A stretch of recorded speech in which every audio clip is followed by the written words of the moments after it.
If you're too busy tinkering with your guns, you probably haven't noticed how some of Hollywood's biggest names can be hypocrites.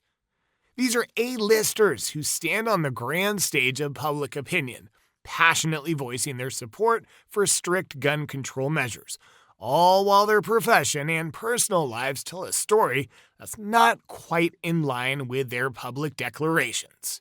Not intrigued? Well, you should be. Hollywood has long been a land of glittering stars and blockbuster hits, but beneath its glossy surface lies something dark and evil. While many of its luminaries have built careers wielding guns on the big screen, off-screen, they vocally oppose the very rights that allow us, ordinary Americans, to own firearms. This video delves deep into the heart of Hollywood hypocrisy, highlighting the stars who've made their mark in action-packed, gun-filled movies only to turn around and campaign against the Second Amendment rights of their fans.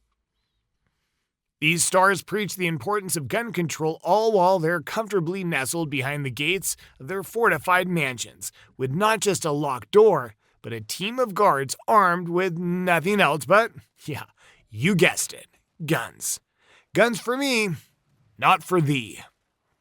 So we're going to expose these contradictions one by one. We'll look at what these stars say, what they actually do, and why their stance might just be a performance worthy of an Oscar. So, buckle up and get ready to shake your head a few times. George Clooney. Let's talk about George Clooney and the utter hypocrisy that seems to be the Hollywood norm these days. First off, Clooney's out there acting like he's the poster child for gun control, donating $500,000 to gun control rallies like he's some kind of saint. Yeah, you heard that right. The same guy who's made a literal fortune playing gun-toting heroes in countless movies is now Mr. Anti-Gun. Talk about a plot twist no one asked for. And then there's Clooney on the record saying he's scared of guns, despite having grown up around them in Kentucky and having them in a lot of his films. I mean, come on, really? You're scared of something that's essentially been your co-star in your blockbuster films? Oh, and he made a laughable attempt at virtue signaling following the tragic Rust shooting incident. Clooney goes on about gun safety practices on set as if he's suddenly the authority on the matter. Sure, safety is crucial, but coming from a Hollywood elite who's built his career on glorifying gun violence, it just doesn't sit right. The hypocrisy is just too much. The guy's happy to profit off movies that romanticize gun battles and action sequences, but when it comes to real-life rights and protection, suddenly they're on the moral high ground? Please. Shawn Penn. Let's get this straight about Shawn Penn, the guy who once owned a mind-boggling arsenal of 65, or by some accounts 67 firearms. He's one of those Hollywood elites preaching gun control. Yeah, the same Shawn Penn who's been all over the news for saying that the gun control advocating students from Parkland give him hope. The irony? It's as thick as the plot of one of his slow burn thrillers. So, Penn, under the influence of Charlize Theron, his then girlfriend, decided to say goodbye to his collection of cowardly instruments of violence and destruction. His solution? Hand them over to none other than Jeff Koons to turn them into a sculpture, because nothing says I'm done with guns like turning them into a multi-million-dollar art piece that fetched $1.4 million at the auction, all in the name of charity. And there you have it, a perfect portrait of Hollywood hypocrisy. On one hand, we have Penn, making a grand gesture of getting rid of his guns, yet on the other, he's made a pretty penny from roles where he's doing just the opposite on screen. Robert De Niro.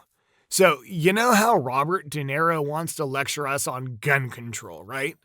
He was out there clapping along with the Parkland students, acting like he was the guardian of the moral high ground. Newsflash, it's hard to take gun control lectures seriously from someone who not only glamorizes gun violence on screen, but also ensures he can personally carry a gun whenever he pleases. This is the same De Niro who strutted around with a gun in countless films, making millions off portraying characters that live by the gun. Yet he stands on a pedestal preaching to the everyday American about gun violence. The irony's thicker than fog in a noir film. But wait, yeah, it gets better. De Niro's got a concealed carry permit in New York City of all places, a privilege rarer than a truthful politician. Most law-abiding citizens couldn't get one if their life depended on it, but hey, De Niro's special, right? Hollywood's hypocrisy knows no bounds. Guy cashes in on films packed with gun violence and then turns around to wag his finger at the average Joe like you and me just because we can't pay for the same bodyguards they have following their every move 24/7. Jamie Foxx. Let's talk about Jamie Foxx and his grandstanding on gun control, shall we? Here's a guy who, from the glitzy podiums of charity events and public programs, preaches about gun violence and advocates for gun control. There he is, calling for cooler heads and vaguely yearning for bipartisan efforts to curb gun incidences, without offering a sliver of practical solution. He's part of the annual gun buyback program in San Francisco, standing shoulder to shoulder with anti-gun advocates, nodding along to the tune of disarmament. But let's peel back the curtain a bit, shall we? Because while Fox and his ilk are on their public platforms waxing poetic about the evils of gun ownership, they're safe in layers of security. And guess what? Those security teams aren't throwing harsh language and stern looks at would-be threats. No, sir. They're packing the very firearms Fox publicly condemns. The hypocrisy is so thick you could cut it with a knife. But why bother with a knife when there are armed guards to do the heavy lifting, right? These Hollywood types with their armed entourages are living in a bubble. They preach gun control from a place of privileged safety, paid for by the very means they claim to despise. Meanwhile, the average Joe and Jane are expected to nod along, meekly surrendering their rights and means of protection because Mr. Fox feels it's the enlightened way to go. The audacity to stand in the limelight and demand restrictions that they themselves will never feel the consequences of is not just hypocrisy, it's an affront to every principle this country stands for. While they sleep soundly, guarded by gun-toting security, the rest of us are left to wonder about our safety and our rights. So, thanks, but no thanks, Jamie. We'll keep our guns and our dignity. You can keep the hypocrisy. Sylvester Stallone. Mr. Stallone has been a vocal anti-gun clown in Hollywood for decades.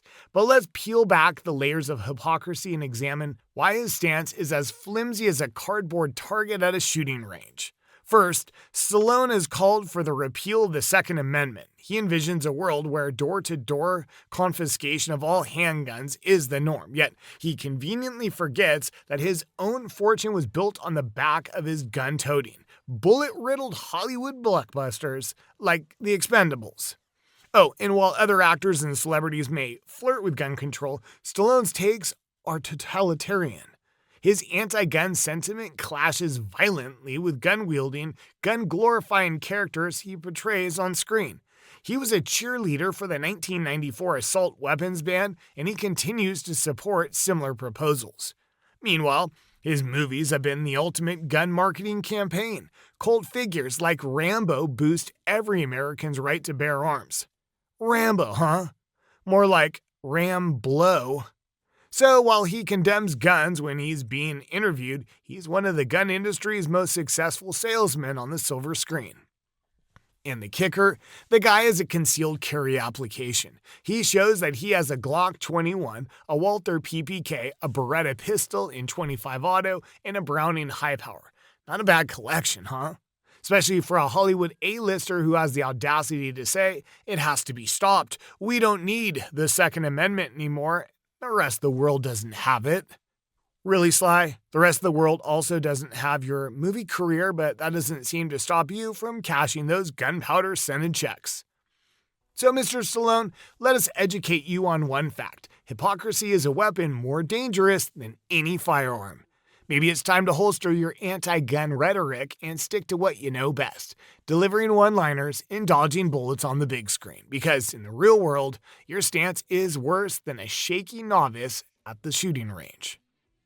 Arnold Schwarzenegger. Ah, Arnie, the man who flexed his way into our hearts as the Terminator. This guy fancies himself a gun control advocate. But let's dissect his hypocrisy like a surgeon with a scalpel. You can probably picture good old Arnie, clad in leather, mowing down bad guys with an arsenal of firearms in the Terminator series. He's the badass who defends with guns and the badass who kills with guns. Yet when the cameras stop rolling, he morphs into a peace-loving politician who wants to disarm the very citizens he once portrayed on screen.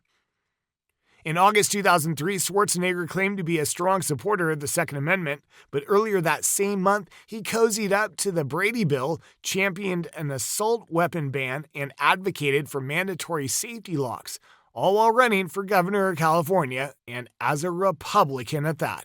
Now, let's address the elephant in the room: violent movies and real-life massacres. Arnie, in one of his interviews after starring in The Last Stand, insists we should keep the two separate. Entertainment, he says, is one thing, tragedy is another. But he's the guy who wielded guns on screen, raking in millions while simultaneously wagging his finger at legal gun owners. It's like a chef condemning gluttony while secretly gorging on cake. So Arnold, spare us the theatrics. You can't play hero and villain, then preach about gun control from your Hollywood pulpit. It's time to pick a lane: action star or political pundit. Mark Walberg. This guy has a peculiar relationship with firearms. His statements about guns reveal a hypocrisy that's hard to ignore. In 2007, Walberg lamented to the Herald Sun in Australia, saying, "I would love it if they could take all the guns away. Unfortunately, you can't do that. So you hope that good people in the world have them to protect those who can't defend themselves." Admirable sentiment, right? But wait for it. He then adds, "Certainly I haven't used a gun anywhere other than on a movie set, and I'd like to see if we could take them all away. It would be a beautiful thing." Now let's dissect his comments. The first part seems pro-gun, hoping for a utopian world without firearms. But the second part? It's a murky blend of idealism and BS. Walberg acknowledges that guns won't vanish, so he hopes good folks wield them. Fair enough. But it's a squint-worthy stance. Here's where the hypocrisy kicks in. Walberg, the man who pontificates about gun control because to him guns are only for criminals, is no stranger to the criminal justice system. He's a felon, and not just a felon, but a violent one. A few years back, he sought a pardon for his crimes, but it was a no-go. Maybe he wishes for a gun-free world because he knows that if his victim had been armed, he might not have lived to star in Mile 22 or Lone Survivor. So Mark, while you sip your latte in your Hollywood mansion, remember this: your anti-gun rhetoric doesn't hold water when your past screams trigger happy.